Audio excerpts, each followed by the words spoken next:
नमस्कार दोस्तों, stock market studies में फिर से एक बार आपको दिल से स्वागत करता हूँ। तो आज मैं डिस्कशन करूँगा टोटली केमिकल सेक्टर के ऊपर। तो केमिकल सेक्टर में एक नहीं, दो नहीं, 3-3 कंपनी के बारे में चर्चा करूँगा।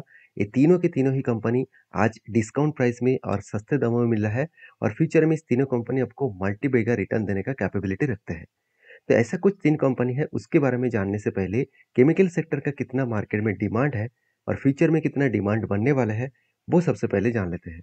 अगर मैं एक डेटा रिपोर्ट के बारे में गूगल में सर्च करके आपको मैं दिखा रहा हूँ, आप खुद ही यहाँ पे देख सकते हैं। जो आज केमिकल देखिए, India chemical and petrochemicals market expected to the grow at a, आप देख सकते हैं स्टडीज पेस, एंड आप देख सकते हैं 29.7 billion rupees, sorry 29.7 billion dollars का टोटल ग्रोथ अभी 2024 में हुआ। जो 2030 में इसका ग्रोथ बढ़ के हो जाएगा 383 बिलियन डॉलर। एक अच्छा खासा यहाँ पे ग्रोथ देखने को यहाँ पे मिल जाएगा। अभी चीज़ों को पहले समझिए। जो ग्रोथ है यहाँ पे, वो ग्रोथ बहुत स्ट्रांगली आगे बढ़ने का पोटेंशियल रखते हैं। अभी इस इलेक्ट्रिसिटी कंपनीज के ऊपर चीज़ों को, सॉरी, इस केमिकल सेक्टर कंपनी के ऊपर एक चीज़ों को और भी नोटिस करना। ये भी बताया जा रहा है कि इंडियन केमिकल मार्केट करेंटली जो वैल्यूएशन है वो 220 बिलियन डॉलर का, 220 बिलियन डॉलर का टोटल मार्केट अभी वैल्यूएशन है। और 2023 का डेटा के हिसाब से वो 2030 में वो बढ़ के हो चुके हैं 383 बिलियन डॉलर का।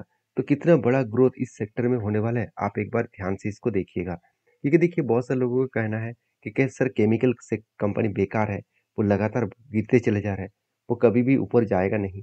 शायद आपने केमिकल्स कंपनी को डीपली रिसर्च नहीं किया होगा। तो चलो, आज मैं आपको कुछ पॉइंट ऑफ व्यू आपके साथ शेयर करूंगा जो केमिकल्स कंपनी फ्यूचर में आपको अच्छा खासा ग्रोथ दे सकते हैं। उनमें से सबसे मेरा पसंदीदा कंपनी है क्लीन साइंस एंड टेक्नोलॉजीज। तो clean science and technologies basically chemical sector से बिलोंग करते हैं।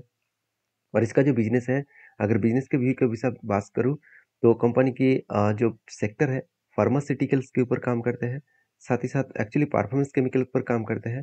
साथ ही साथ फार्मा एंड एग्रो केमिकल्स के ऊपर काम करते हैं। और साथ ही साथ एफएमसीजी केमिकल्स के ऊपर काम करते हैं। बिजनेस और पॉइंट ऑफ व्यू से बात करूँ, कंपनी 500 से भी ज़्यादा ग्लोबल मार्केट में इसका कस्टमर्स है। 30 कंट्रीज के ऊपर प्रोडक्ट को सेल करते हैं। और 1300 से भी ज़्यादा इसका स्ट्रॉन्ग मतलब एम्प्लॉयज़ है। उनमें से 8% एम्प्लॉयज़ ऑब्वियसली वोमेन्स हैं। तो एक गुड पॉइंट्स है, किसी भी कंपनीज में वोमेन्स ज़्यादा काम कर रहे हैं तो उस कंपनीज में एक ट्रस्टेड बिल हमेशा हो ही जाते हैं। तो 16 से भी ज़्यादा इसका सर्टिफिकेशन है।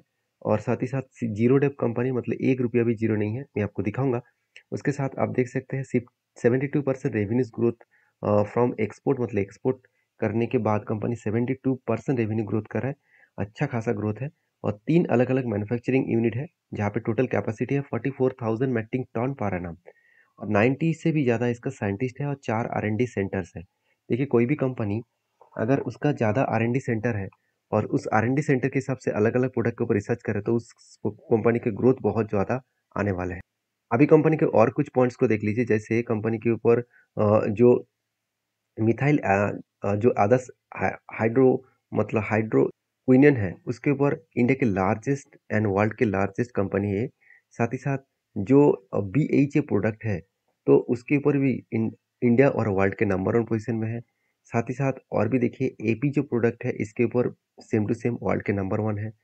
IBH ओके, जो IBHQ के जो प्रोडक्ट है, उसके ऊपर वर्ल्ड के सेकंड पोजीशन में इसका रैंकिंग है। तो कंपनी का रैंकिंग देख लीजिए।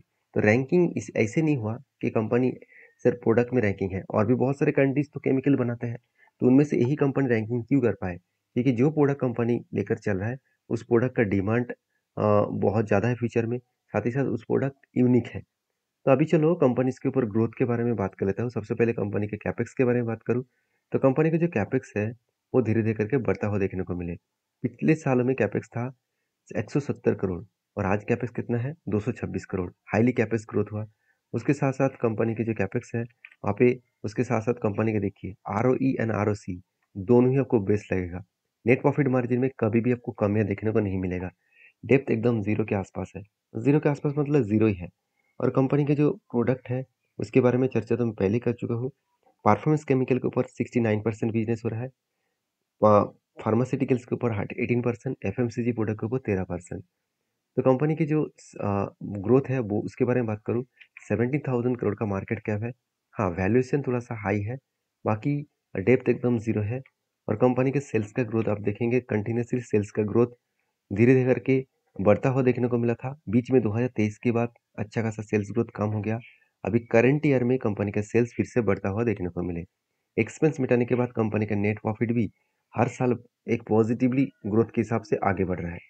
कंपनी के बैलेंस शीट को देखा जाए तो कंपनी का रिजर्व भी बढ़े, कंपनी का डेप्थ एकदम ज़ीरो है, कंपनी का फिक्स्ड एसेट भी अच्छा खासा है। अगर मैं इन्वेस्टर के हिसाब से बात करूँ तो प्रोमोटर से लेकर एफएसडीएस पब्लिक हर किसी के पास इस कंपनी की इन्वेस्टमेंट आपको देखने को मिल जाएगा। एफएस के पास 3.5% और सॉरी म्यूचुअल फंड के पास 3.5% और एफएस के पास 6% के आसपास होल्डिंग्स है। एफएस ने होल्डिंग को डबल किया है और म्यूचुअल फंड ने कुछ स्टेक को यहाँ पे बेचा है। अभी इस कंपनी के टेक्निकली चार्टर्स के बारे में बात करूँ, टोटल ओवरऑल टॉप लेवल से करंट लेवल तक देखूँ, जब मैं वीडियो बना रहा हूँ तब से देखूँ तो 37% के आसपास करेक्शन हो चुके हैं। तो मुझे लगता है ये एक अपॉर्चुनिटी है। करंट लेवल से अगर मैं टॉप तक देखूँ तो ऑलमोस्ट अपकमिंग टाइम्स में 60% से भी ज़्यादा अपकमिंग टाइम्स में रिटर्न मिलने का चांसेस हो सकते हैं। तो देखिए, इस कंपनी के ऊपर सारे पॉइंट्स मैं आपको एजुकेशन पर्पस में शेयर कर रहा हूँ। तो प्लीज़ किसी भी कंपनीज़ को बाय सेल के हिसाब से मत लेना। चीज़ों को पहले समझिए, स्टडी करिए, उसके बाद काम करिए। नेक्स्ट जो कंपनी है जिसके बारे में बात करूँ उसका नाम है फाइन ऑर्गेनिक्स लिमिटेड। ये भी एक मेरा सबसे पसंदीदा कंपनी है। 50 साल की मतलब 50 साल से भी ज़्यादा कंपनी इस फील्ड में काम कर रहा है। कंपनी के बिज़नेस मुझे बहुत स्ट्रॉन्ग इसीलिए लगता है कि कंपनी की जो प्रोडक्ट है, फूड इंग्रीडिएंट के ऊपर केमिकल्स बनाते हैं, पॉलीमर अदिसिव के ऊपर, पर्सनल केयर्स के ऊपर, साथ ही साथ देखा जाए तो कोटिंग एंड स्पेशलिटी प्रोडक्ट जो है मतलब कलर वगैरह जो तैयार किया जाता है, उसके लिए जो केमिकल्स यूज़ किया जाता है वो भी एक कंपनी बनाता है। फीड एंड न्यूट्रिशन के ऊपर, एनिमल फीड्स एंड न्यूट्रिशन के ऊपर भी कंपनी प्रोडक्ट बनाता है। साथ ही साथ आधार जो इंटीग्रेशन मतलब इंग्रीडिएंट है उसके ऊपर भी कंपनी प्रोडक्ट को तैयार करते हैं। तो कंपनी की जो ग्रोथ है उसके बारे में चर्चा करूँ तो सबसे पहले कंपनी के बिज़नेस को समझना पड़ेगा। देखिए कंपनी की जो सेक्टर वाइज़ जो ग्रोथ है, प्रोडक्ट वाइज़ जो मतलब डिपेंडेंसी है वो मैं आपके साथ शेयर किया हूँ। अभी चलो कंपनी के कुछ ग्लोबली मार्केट प्रेजेंस दिखा देता हूँ। 510 से भी ज़्यादा इसका प्रोडक्ट्स है और डिस्ट्रिक्ट जो मत सॉरी डायरेक्ट जो कस्टमर है 890 से भी ज़्यादा। साथ ही साथ इसका डिस्ट्रीब्यूशन नेटवर्क है 200 से भी ज़्यादा। कंट्रीज़ कितना है 80 से भी ज़्यादा इसके कंट्रीज़ को प्रोडक्ट को फैला के रखा है। एंड ऑफ यूज़र 5200 से भी ज़्यादा है। तो अलग-अलग कंट्रीज़ में 80 कंट्रीज़ को प्रोडक्ट को सेल कर रहा है मतलब सोचिए कंपनी सबसे ज़्यादा प्रेजेंस यूएस एंड यूरोप में कंपनी करते हैं। और आज कंपनी की दिक्कत वाला बात यहीं पे हुआ क्योंकि यूएस एंड यूरोप में रिसेशन और इकोनॉमिकली क्राइसिस के कारण, इकोनॉमिकली प्रेशराइज के कारण तो जो केमिकल का डिमांड है वो कम हुआ है जिसके चलते है इस जो फाइन ऑर्गेनिक है इसके ऊपर थोड़ा सा प्रेशराइज बनता हुआ देखने को मिले। इसका जो इम्पैक्ट है वो डायरेक्टली मार्केट के ऊपर पड़ा। अभी कंपनी के ऊपर डिटेल्स के बारे में बात करूँ तो आप देख सकते हैं कंपनी का जो कैपेक्स है वो लगातार बढ़ते चले जा रहे हैं। पिछले बार का जो कैपेक्स था 80 करोड़ इस बार हो चुके हैं 86 करोड़ के आसपास। तो ओवरऑल कैपेक्स बढ़ चुके हैं। कंपनी का जो ग्रोथ है यहाँ पे देखा जाए तो कंपनी का आरओई ठीक ठाक है, आरओसी भी ठीक ठाक है और कंपनी का इनकम भी ज़बरदस्त, प्रॉफिट मार्जिन भी 16% था वो 19% हो चुके हैं। डेप्थ एकदम ज़ीरो है और उसके साथ साथ कंपनी का जो ग्रोथ है वो सेक्टर वाइज देखा जाए तो कंपनी पूरा का पूरा स्पेशलिटी केमिकल्स के ऊपर डिपेंडेंट है। इंडिया में 43% प्रोडक्ट को बेचते हैं, रेस्ट ऑफ वर्ल्ड में 57% प्रोडक्ट को बेच रहा है। कंपनी का जो ग्रोथ है 16,300 करोड़ 16,100 करोड़ का कंपनी है। वैल्यूएशन देखा जाए तो इंडस्ट्रीज पी रेशियो की सेम टू सेम है। आरओसी आ रही तो ठीक है, इनकम जबरदस्त है, डेप्थ एकदम जीरो है। अगर मैं साल भर के डेटा के बारे में बात करूँ तो सेल्स लगातार बढ़ते चले जा रहे थे। 2023 के बाद कंपनी का सेल्स कम हुआ और क्योंकि मार्केट में डिपेंडेंसी कम हो गया। फिर से जब मार्केट में डिमांड बढ़ेगा तब इसके ग्रोथ फिर से बढ़ जाएगा।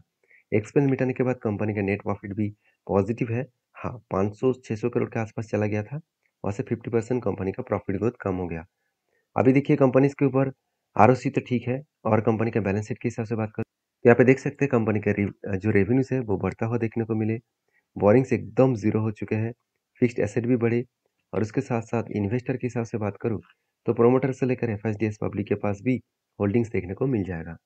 रही बात टेक्निकली चार्ट पैटर्न्स का, तो कंपनी टॉप लेवल से अगर मैं करंट लेवल तक देखूँ, तो ऑलमोस्ट आप देख सकते हैं ऑलमोस्ट कंपनी के ऊपर 26% का करेक्शन हो चुके हैं। तो कंपनी ग्राउंड लेवल से अगर टॉप लेवल तक देखूँ, तो अपकमिंग टाइम्स में 36% के आसपास रिटर्न मिलने का चांसेस है। इस कंपनी के ऊपर फोकस रखिए, अगर लाइफ टाइम हाई को टच किया तो एक अच्छा खासा जर्नी यहाँ पे देखने को मिल सकता है। तो आपकी क्या राय है ज़रूर मुझे कमेंट्स करके बताना। नेक्स्ट जो कंपनी है उसके उसके बारे में बात करूँ, उसका नाम है दीपक नाइट्रेट लिमिटेड। तो Deepak nitrite one of my favourite company इसीलिए है क्योंकि कंपनी में हमेशा एक ग्रोथ और पोटेंशियल अच्छा खासा देखने को मिलता है। साथ ही साथ कंपनी अलग-अलग प्रोडक्ट को भी तैयार करके रखे हैं और इस कंपनी ने ऑल ओवर वर्ल्ड में भी बिजनेस करा है। तो कंपनी के अगर वेबसाइट को विजिट करे किया जाए तो आपको खुद देखने को मिल जाएगा कंपनी का बिजनेस का ग्रोथ। अगर आप देखेंगे तो कंपनी का 8 मैन्युफैक्चरिंग फैक्ट्रीज है।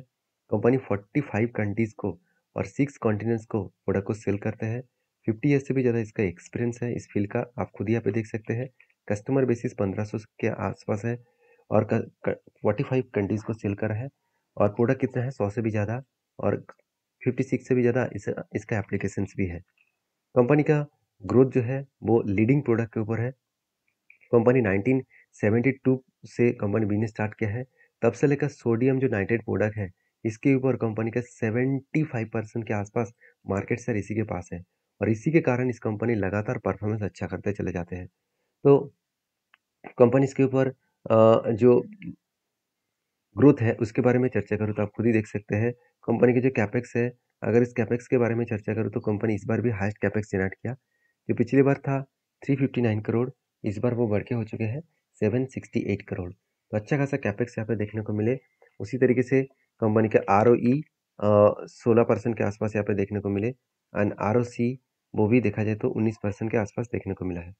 नेट प्रॉफिट मार्जिन जो है वो लास्ट ईयर में थोड़ा सा मार्जिन कम हो चुके हैं और कंपनी का डेप्थ एकदम जीरो है। कंपनी के बिजनेस के बारे में बात करो आप खुद ही देख सकते हैं। कंपनी अलग अलग प्रोडक्ट के ऊपर अलग अलग मार्केट शेयर लेकर रखा है।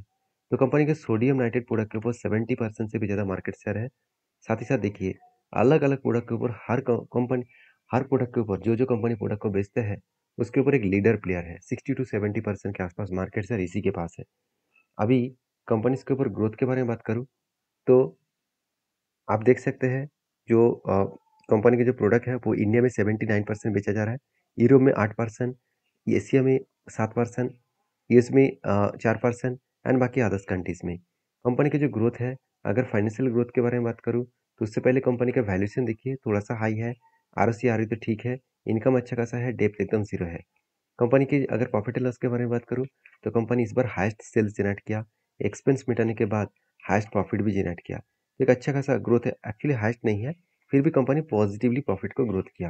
कंपनी के बैलेंस शीट के बारे में चर्चा करूँ तो आप देखेंगे तो रिजर्व लगातार बढ़ते चले गए, 300 करोड़ से 4700 करोड़ बन चुके हैं। डेप्थ तो कम है और फिक्स्ड एसेट भी ज़्यादा है और गुड पॉइंट सही है कि कंपनी खुद के बिजनेस के ऊपर इस बार 750 करोड़ से भी ज़्यादा इन्वेस्टमेंट किया है। तो एज ए इन्वेस्टर के हिसाब से बात करूँ तो इन्वेस्टर आप देख सकते हैं प्रोमोटर के बाद म्यूचुअल फंड ने अच्छा खासा बाई किया। उसके साथ साथ अगर देखेंगे तो म्यूचुअल फंड के साथ साथ आपको एफआईएस के पास, डीएस के पास भी अच्छा खासा होल्डिंग्स आपको देखने को मिल जाएगा। तो मुझे लगता है जो सिचुएशन है इस सिचुएशन के बेसिस में कंपनी में जो जर्नी ऑलमोस्ट कंपनी कर चुके हैं। देखिए इस तरीके से कंपनी हाई लेवल से एक बिग क्रैश दिखाया था अराउंड 40%, उसको शानदार तरीके से रिकवरी किया। जब 40% क्रैश हुआ था तब भी मैंने आपको बताया था इस लेवल से कि कंपनी फिर से अपकमिंग टाइम्स में हाई लेवल तक जा सकते हैं। तो 70% जर्नी कर चुके हैं। अभी मुझे लगता है ये तो सिर्फ शुरुआत है, अभी लंबा जर्नी करना बाकी है। तो आपकी क्या राय है इस कंपनी के ऊपर जरूर मुझे कमेंट्स करना। इस वीडियो में अगर जानकारी अच्छा मिले तो प्लीज़ लाइक करना। मिलते हैं नेक्स्ट वीडियो में, तब तक के लिए धन्यवाद।